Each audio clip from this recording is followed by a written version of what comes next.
Halo Pedikers. Menjelang pemilihan presiden tahun 2024, gejolak perpolitikan dalam negeri semakin memanas. Kondisi ini memantik sosok Yusuf Kala untuk turut angkat suara. Pernyataan yang dilontarkan ternyata menarik perhatian publik. Lantas apa yang disampaikan sang mantan wakil presiden? Mari kita bongkar.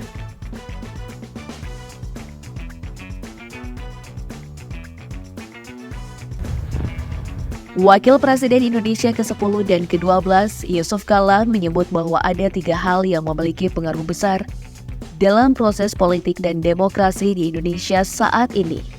3 hal ini adalah money politik atau politik uang, politik penjara, dan politik beradab. 2 hal pertama lantas menarik perhatian.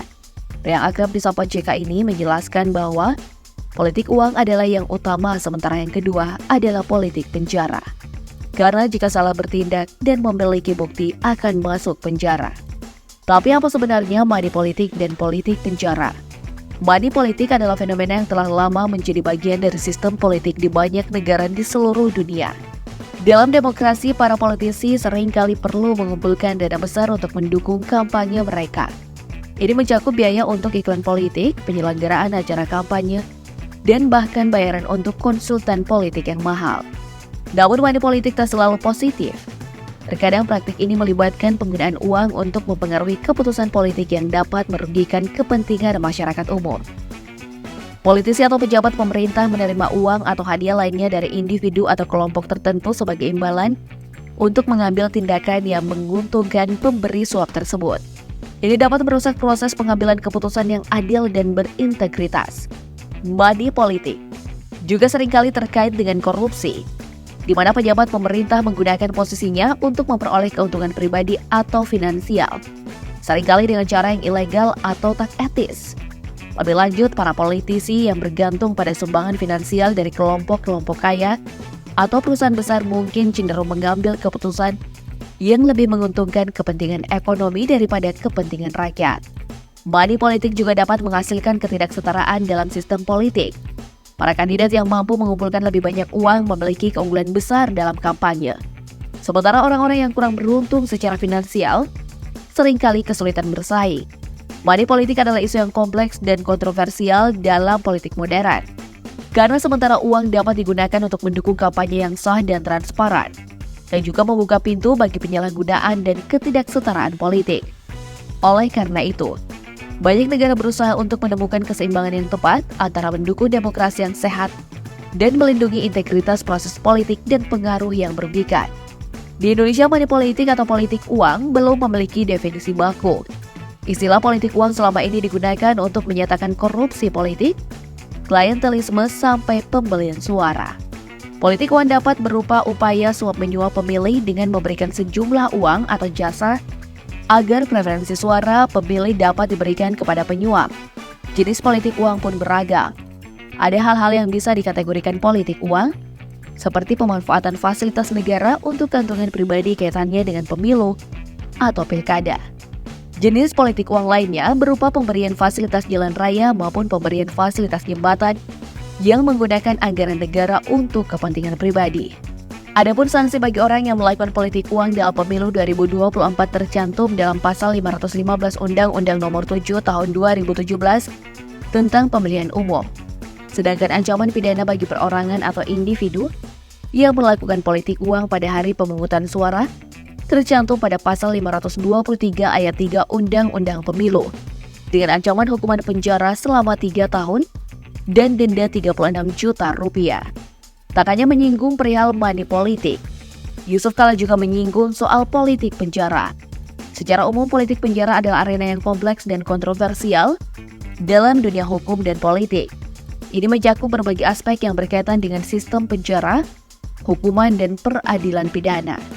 Di dalam tatanan hukum sebuah negara, politik penjara memiliki peran penting dan menentukan bagaimana masyarakat menangani kejahatan, penanganan hukum, dan perlakuan terhadap tahanan.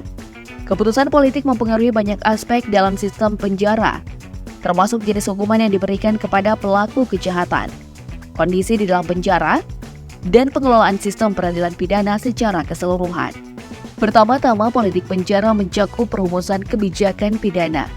Keputusan politik dalam hal ini mencakup pertimbangan tentang seberapa berat atau seberapa ringan hukuman yang harus diberikan untuk berbagai jenis kejahatan. Apakah hukuman mati harus diterapkan atau apakah pendekatan rehabilitasi lebih diutamakan daripada hukuman penjara yang panjang? Semuanya menjadi bagian dari perdebatan politik. Selain itu, politik penjara terkait erat dengan isu-isu sosial dan ekonomi. Beberapa berpendapat bahwa pengaruh kemiskinan, ketidaksetaraan, pendidikan yang kurang baik, dan kurangnya peluang pekerjaan merupakan faktor yang berkontribusi pada tingkat kejahatan. Oleh karena itu, politik penjara juga mencakup pertimbangan tentang upaya yang harus dilakukan untuk mengatasi akar penyebab kejahatan, termasuk upaya pencegahan kejahatan dan rehabilitasi tahanan. Dalam perjalanan waktu, politik penjara tetap menjadi topik yang sensitif dan penuh perdebatan. Keputusan politik dalam hal ini memiliki dampak signifikan pada sistem peradilan pidana suatu negara dan mencerminkan nilai-nilai dan prioritas masyarakat dalam menangani kejahatan dan keadilan. Dalam pernyataannya, Yusuf Kala menyebut politik penjara lantaran dalam setiap pergerakan yang dilakukan para politisi menjelang pemilu 2024 dapat berpotensi pencoblosan ke dalam penjara. Mengingat kontestasi pemilu 2024 dinilai semakin rumit jika dibandingkan dengan periode-periode kemarin. Sebelum mengeluarkan pernyataan terkait money politik dan politik penjara, Yusuf Kala sempat turut berkomentar perihal dugaan keterlibatan Presiden Jokowi untuk memastikan berkelanjutan program-programnya jelang Pilpres 2024. Situasi ini dikenal dengan sebutan cawe-cawe politik. Yusuf Kala meminta kepada Jokowi untuk tidak terlalu jauh melibatkan diri dalam politik. Ia pun menyinggung soal pertemuan para ketua umum partai politik, koalisi pemerintah di istana, yang tak dihadiri Nasdem. Dia menilai jika pertemuan itu membahas pembangunan, seharusnya Nasdem ikut diundang. Tak hanya pernyataan JK yang menarik perhatian publik, keputusan Anies Baswedan dalam memilih pasangannya pun tak kalah menuai atensi masyarakat. Kabar mengenai calon presiden dari Koalisi Perubahan dan Persatuan Anies Baswedan yang akan didampingi oleh Muhaimin Iskandar pada pemilihan presiden 2024 mendatang menuai reaksi keras dari para warganet. Akun media sosial Instagram Partai Nasional Demokrat dan Anies pun dibanjiri komentar kekecewaan. Sejumlah warganet menyatakan siap mengalihkan pilihannya kepada calon presiden lain atau tidak memilih sama sekali alias golongan putih. Sebagian dari mereka khawatir bahwa konsep perubahan yang diusung Anies tak akan terwujud karena Muhaimin dinilai sebagai orang yang getol menyuarakan keberlanjutan program-program Presiden Jokowi. Selain itu, ada juga warganet yang meragukan jika Muhaimin akan menambah elektabilitas pasangan ini pada Pilpres 2024.